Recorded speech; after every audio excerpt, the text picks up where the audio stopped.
હનુમાન ચાલીસા વાંચતી વખતે આ 7 ભૂલો ભૂલથી પણ ના કરો, નહીં તો ખરાબ પરિણામ ભોગવવા પડી શકે છે. બજરંગબલીને પ્રસન્ન કરવા માટે મોટા ભાગના લોકો હનુમાન ચાલીસાનો પાઠ કરે છે. ખાસ કરીને મંગળવારે હનુમાન ચાલીસાનો પાઠ કરવાથી ઈચ્છિત ફળ મળે છે. હનુમાન ચાલીસા માટે કોઈ ખાસ નિયમોની જરૂર નથી, પણ કેટલીક નાની નાની વાતોનું ધ્યાન રાખવું જરૂરી છે. હિન્દુ ધર્મ મુજબ હનુમાનજીની પૂજા કરવાથી શુભ ફળો મળે છે. માન્યતા છે કે તેમની પૂજાથી લોકોની તમામ ઈચ્છાઓ પૂરી થાય છે અને શુભ ફળોની પ્રાપ્તિ થાય છે. આ કારણે તેમના ભક્તો તેમને પ્રસન્ન કરવા માટે અનેક ખાસ ઉપાયો અજમાવે છે. એવી માન્યતા છે કે જે કોઈ ભગવાન હનુમાનની પૂજા કરે છે તે સમૃદ્ધિ, ધન અને સકારાત્મક ઉર્જાથી ભરપૂર થઈ જાય છે. હનુમાન ચાલીસાનો નિયમિત પાઠ કરવાથી ભગવાન પ્રસન્ન થાય છે અને તમામ કષ્ટોમાંથી મુક્તિ મળે છે. હનુમાન ચાલીસામાં આશરે 40 ચોપાઈઓ સામેલ છે. એવી માન્યતા છે કે જો કોઈ વ્યક્તિ હનુમાન ચાલીસાનો પાઠ કરતા સમયે તમામ નિયમોનું પાલન નથી કરતો તો તેને પૂજાનું પૂર્ણ ફળ નથી મળતું. તો ચાલો જાણીએ કે હનુમાન ચાલીસાનો પાઠ કરતા સમયે તમારે કઈ ભૂલોથી બચવું જોઈએ. પણ તે પહેલાં જો તમે પણ ઈચ્છો છો કે બજરંગબલીના આશીર્વાદ તમારી ઉપર સદાય રહે તો આ વિડીયોને એક લાઈક કરો, ચેનલને સબસ્ક્રાઈબ કરો અને કોમેન્ટ બોક્સમાં જય બજરંગબલી જરૂરથી લખો. નંબર 1, કોઈ પણ વચ્ચેની ચોપાઈથી પાઠ શરૂ કરવો નહીં. જ્યોતિષ માન્યતાઓ મુજબ જ્યારે કોઈ વ્યક્તિ યોગ્ય રીતે હનુમાન ચાલીસાનો જાપ કરે છે ત્યારે તેને ઘણો લાભ મળે છે.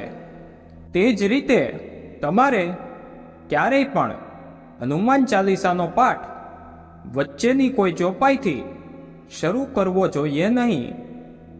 જો તમે હનુમાન ચાલીસા વાંચવા જઈ રહ્યા છો તો તેને એક સાથે પૂર્ણ ક્રમબદ્ધ રીતે વાંચીને જ તે સ્થાનેથી ઉઠવું જોઈએ. ક્યારેય પણ વચ્ચેની કોઈ ચોપાઈથી પાઠ શરૂ ન કરવો. કોઈ પણ પાઠ તમે કરશો તેને સાચા મનથી કરવો જોઈએ, નહીતર પાઠ કરવાનું ફળ ક્યારેય તમને નહીં મળે. નંબર 2, શુદ્ધ તન અને મનથી પાઠ કરવો. માન્યતા છે કે જો તમે ઘરે હનુમાન ચાલીસાનો પાઠ કરો છો તો હંમેશા શુદ્ધ તન અને મનથી મંદિરમાં દીવો પ્રગટાવીને હનુમાનજીનું ધ્યાન ધરીને પાઠ કરવો જોઈએ. નંબર 3, તામસિક ભોજન અને દારૂનું સેવન. જો તમે હનુમાન ચાલીસાનો પાઠ કરો છો તો ખાતરી કરો કે ભૂલથી પણ તામસિક ભોજન કે દારૂનું સેવન ન કરો. આવું કરવાથી તમે હનુમાનજીના ક્રોધનું પાત્ર બની શકો છો. હનુમાનજી બાલ બ્રહ્મચારી છે, તેથી હંમેશા માંસાહારી વસ્તુઓ અને દારૂના સેવનથી દૂર રહેવું જોઈએ. તો જ તમને પૂજાનું ફળ મળશે. નંબર 4, કોઈ સાથે કારણ વગર ઝઘડો ન કરો. જો તમે હનુમાન ચાલીસાનો પાઠ કરો છો તો ધ્યાન રાખો કે તમે ભૂલથી પણ કોઈ નિર્બળને ન સતાવો અને કોઈ સાથે કારણ વગર ઝઘડો ન કરો. જો તમે હનુમાન ચાલીસાનો પાઠ કરો છો તો ધ્યાન રાખો કે તમે કોઈનું પણ અપમાન ન કરો અને કોઈ માટે પણ અપશબ્દોનો પ્રયોગ ન કરો. જો તમે આ પાઠ કરો છો તો ગરીબોને પણ ન સતાવવા જોઈએ અને ગરીબોની મદદ કરવી જોઈએ. નંબર 5, જીવનસાથીને છોડીને કોઈ અન્ય સંબંધમાં બંધાવવું. જો તમે વિવાહિત છો અને હનુમાન ચાલીસાનો પાઠ કરો છો તો તમારે જીવનસાથી સિવાય કોઈ અન્ય સાથે સંબંધ બાંધવાની વાત પણ ન વિચારવી જોઈએ.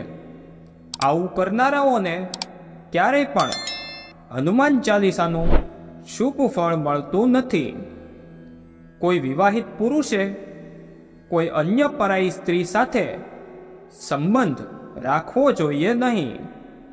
જો કોઈ સ્ત્રી પણ હનુમાન ચાલીસાનો નિયમિત પાઠ કરે છે તો તેને પણ પોતાના પતિ સિવાય કોઈ અન્ય પુરુષ સાથે સંબંધ રાખવો જોઈએ નહીં. જો કોઈ વ્યક્તિના લગ્ન નથી થયા તો તેને તો પરાઈ સ્ત્રીથી દૂર જ રહેવું જોઈએ. જો કોઈ વ્યક્તિ હનુમાન ચાલીસાનો પાઠ કરે છે તો તેને આ વાતનું ધ્યાન જરૂરથી રાખવું જોઈએ. નંબર 6, ગરીબોને અને પ્રાણીઓને ન સતાવવા. જો તમે ઘરની સમૃદ્ધિ માટે હનુમાન ચાલીસાનો પાઠ કરો છો તો ભૂલથી પણ કોઈ પ્રાણી અને ગરીબોને સતાવવા જોઈએ નહીં. આવું કરવાથી પૂજાનું ફળ મળતું નથી અને ઘરમાં હંમેશા દુઃખનું વાતાવરણ રહે છે. ઘરમાં નકારાત્મક ઉર્જાનો વાસ થઈ જાય છે અને ઘરમાંથી સુખ અને સમૃદ્ધિ હંમેશા માટે ચાલી જાય છે. નંબર 7, કોઈ અપરાધ ન કરો અને ખોટું ન બોલો. જો તમે હનુમાન ચાલીસાનો પાઠ કરો છો તો તમારે કોઈ પણ પ્રકારનો અપરાધ ન કરવો જોઈએ. તમારે કોઈ સાથે છેતરપિંડી કરવાથી પણ બચવું જોઈએ અને ખોટું ન બોલવું જોઈએ. જો તમારા મનમાં કોઈ પ્રત્યે છેતરપિંડી અને દ્વેષ છે તો તમને પૂજાનું ફળ ક્યારેય નહીં મળે. નંબર 8, હનુમાન ચાલીસા વાંચવામાં ઉતાવળ ન કરો. જ્યારે તમે હનુમાન ચાલીસાનો પાઠ કરો છો ત્યારે તમારે ક્યારેય પણ ઉતાવળ ન કરવી અને ક્યારેય પણ કોઈ શ્લોકનું ઉચ્ચારણ ખોટી રીતે ન કરવું. આ પાઠ હંમેશા ધૈર્યપૂર્વક કરવો જોઈએ. નંબર 9, રામનું નામ લીધા વગર પાઠ શરૂ ન કરો. બધા જ લોકો આ વાતથી પરિચિત છે કે હનુમાનજી રામજીના પરમ ભક્ત છે. તેથી ભગવાન રામનું નામ લીધા વગર હનુમાન ચાલીસાની શરૂઆત ન કરો, નહીતર તમે તેના ફળથી વંચિત રહી જશો. નંબર 10, તન અને મન સ્વચ્છ રાખો. હનુમાનજી અને તેમના ઈષ્ટ શ્રી રામજીના ચિત્રની સ્થાપના કરો. પછી તેના સમક્ષ જલથી ભરેલું પાત્ર રાખો. ઓછામાં ઓછા 3 વારથી લઈને 108 વાર સુધી ચાલીસાનો પાઠ કરો. ઘરમાં હનુમાન ચાલીસાનો પાઠ કરતા સમયે શરીર અને મન બંને સ્વચ્છ હોવું ખૂબ જ જરૂરી છે. નંબર 11, મનમાં અયોગ્ય વિચારો ન લાવવા. હનુમાન ચાલીસાનો પાઠ કરતા સમયે મનમાં કોઈ પણ પ્રકારના અયોગ્ય વિચારો ન લાવવા.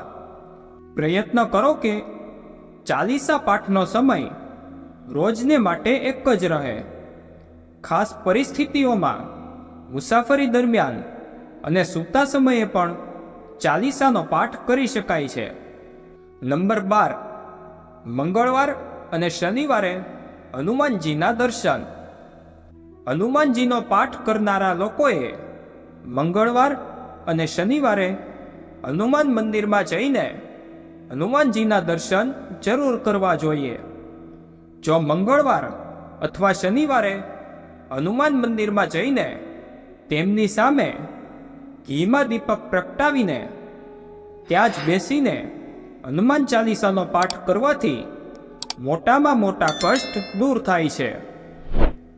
નંબર 13, ક્યારેય પણ ખોટી સંગતવાળા લોકો સાથે ન રહો.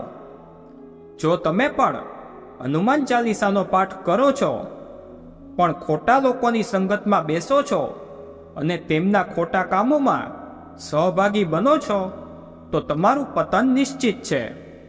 આ માટે આવા લોકોથી દૂર જ રહો. નંબર 14, જ્યોતિષ મુજબ મંગળવારના દિવસે 3 વખત પાઠ કરવો ખૂબ જ શુભ માનવામાં આવે છે. જ્યારે પણ તમે પાઠ કરો તો સૌથી પહેલાં એક પાત્રમાં જળ ભરીને રાખો. પછી જ્યારે હનુમાન ચાલીસાનો પાઠ પૂર્ણ થઈ જાય તો તે જળને ગ્રહણ કરો. આથી તમને લાભ તો મળશે જ, પણ હનુમાનજી પણ તમારી પર પોતાની કૃપા કરશે. નંબર 15, સૂતક કાળ. પરિવારના કોઈ સભ્યનું અવસાન થાય ત્યારે ત્યાં સૂતક કાળ માન્ય રહે છે. જ્યાં સુધી આ સૂતક કાળ રહે છે ત્યાં સુધી હનુમાનજી સહિત કોઈ પણ અન્ય દેવી દેવતાઓની પૂજા ન કરવી. આ દરમિયાન મંદિરમાં પ્રવેશ પણ ન કરવો. તો મિત્રો, જો તમને આ વિડીયો પસંદ આવ્યો હોય તો વિડીયોને લાઈક અને શેર જરૂરથી કરજો અને કોમેન્ટ બોક્સમાં જય જય બજરંગબલી જરૂરથી લખજો.